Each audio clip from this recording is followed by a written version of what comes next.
Hola mis amores, hoy es miércoles de hacer ejercicio, pero recuerden que antes de hacer ejercicio debemos darle gracias a Papito Dios por todas sus bendiciones, ¿vale? Recuerden, no se les olvide. Bueno, hoy vamos a trabajar una ficha del libro El Bosque.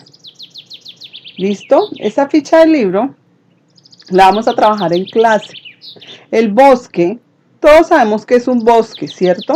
Los bosques son hermosos, hay muchos árboles, animalitos. Entonces, para trabajar esta ficha en clase, vamos a buscar hojas de árbol. Entonces vamos a salir, le decimos a la mamá o al papá que nos acompañen al parque, o si hay un árbol en tu casa, vamos a coger varias hojitas de las que se les haya caído el árbol por allí, que estén tiraditas, y vamos a tenerlas para nuestra próxima clase.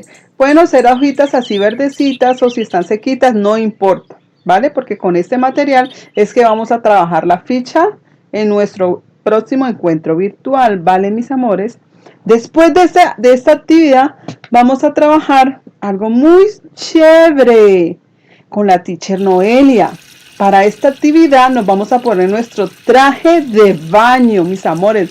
Vamos a hacer una actividad pero muy chévere. Nos vamos a poder mojar. Para eso los papitos deben buscar un espacio donde los niños puedan mojarse, ¿vale? Donde ellos puedan estar en el agua porque vamos a hacer una actividad.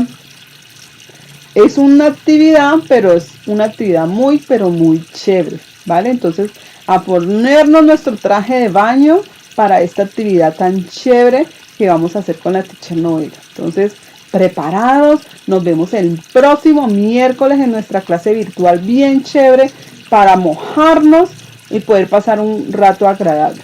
Entonces, así quedamos, mis amores, los quiero mucho, les mando muchos besitos, Dios me los bendiga y nos vemos en la próxima clase. Bye, bye.